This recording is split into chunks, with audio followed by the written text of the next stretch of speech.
Lockdown के दौरान धार्मिक स्थल क्या बंद हुए, हजारों लोगों पर जिंदा रहने का संकट भी खड़ा हो गया। मंदिरों में न तो भक्त पहुंच रहे हैं और न ही अगले कुछ दिनों तक पर्यटकों के आने की संभावना ही है। ऐसा ही हाल वैष्णो देवी के ड्राई फ्रूट मार्केट का भी है।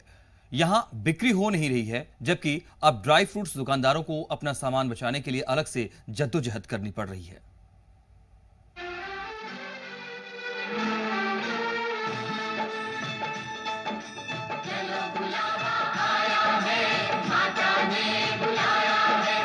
माता का बुलावा तो आया है, लेकिन कोरोना ने ब्रेक लगाया है।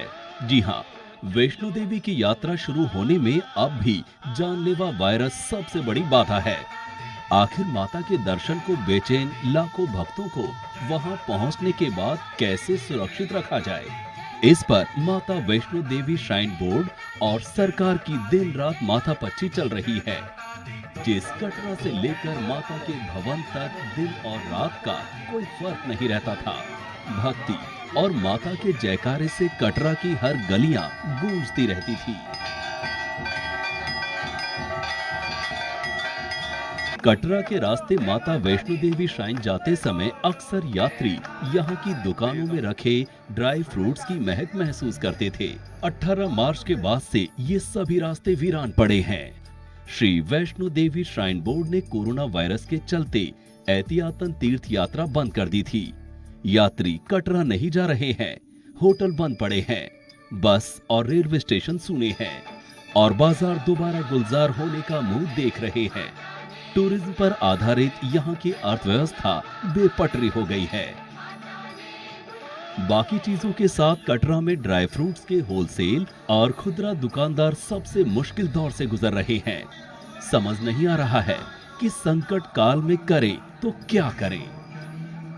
एक तरफ स्टॉक माल को बचाने की चुनौती है, तो दूसरी तरफ अपने साथ स्टाफ के घर का चूल्हा कैसे जलता रहे। कटरा की ड्राई फ्रूट्स दुकानें यहाँ की स्थानीय अर्थव्यवस्था की रीढ़ हैं।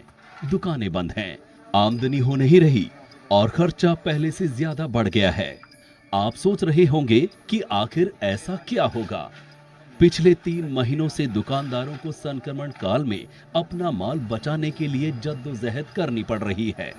पूरा स्टॉक सड़ न जाए, इसके लिए कोल्ड स्टोर का सहारा लेना पड़ा है, जो काफी भारी पड़ रहा है। कटरा में 400 से अधिक बड़े दुकानदार हैं, जो ड्राई फ्रूट्स और प्रसाद बेचने का काम करते हैं।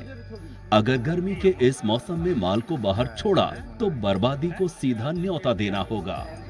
इसीलिए अपना माल कोल्ड स्टोर में रख रहे हैं। मतलब कमाई की जगह स्टॉक बचाने के लिए हर महीने उल्टा पैसा देना पड़ रहा है। ड्राई फ्रूट्स कारोबारियों के हाथ से ये सीजन तो गया। अब कोरोना के कहर को देखते हुए सबको इस बात की चिंता सता रही है कि आने वाले सीजन में क्या होगा। अगर सब कुछ ठीक रहता है और चीजें पटरी पर लौट आती हैं, तो भी इन्हें अपने बिजनेस के लिए फ्रेश ड्राई फ्रूट का स्टॉक रखना ही होगा। अब आप आंकड़ों के जरिए समझिए कि मुश्किल कितनी बड़ी है। संकट में कटरा के ड्राई फ्रूट्स दुकानदार।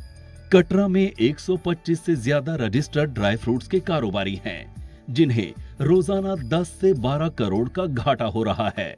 लगभग 4 से 6 ट्रक ड्राई फ्रूट्स हर दुकानदार ने कोल्ड स्टोर में रखा है। एक ट्रक में 5 से 6 किलो के 500 बॉक्स भरे होते हैं। एक ट्रक के स्टॉक को कोल्ड स्टोर में रखने के लिए 40,000 रुपए देने पड़ रहे हैं। इसके अलावा 5,000 रुपए एक ट्रक के ट्रांसपोर्टेशन के लग जाते हैं। जम्मू के अलग अलग कोल्ड स्टोरेज में 300 करोड़ के ड्राई फ्रूट्स रखे हैं। जम्मू में कोल्ड स्टोरेज की कुल क्षमता 25,000 टन है। सामान्य दिनों में ड्राई फ्रूट्स दुकानदार अपने स्टॉक को रोटेट करते रहते हैं। मतलब नया स्टॉक आया तो कोल्ड स्टोर से पुराने स्टॉक उठा लेते हैं। इससे एक साथ कोल्ड स्टोर का ज्यादा खर्चा नहीं लगता। आमदनी भी दिन रात जारी रहती है। मगर अब सब चौपट। बड़ी संख्या में ऐसे छोटे दुकानदार हैं जो फ्रूट्स के पैकेट भरने का काम करते हैं। बिक्री नहीं होने से उनके सामने खाने पीने का संकट खड़ा हो गया है। उनके पास पैसे नहीं हैं कि वे अपने कर्मचारियों को सैलरी दे सके। लेकिन कहते हैं कि अंधेरा कितना ही घना हो, लेकिन सवेरा होना भी निश्चित है। माता रानी सबको संक्रमण काल से जरूर बाहर करेंगी और फिर कटरा से भवन तक सब मिल बोलेंगे जय माता दी। माता ने बुलाया।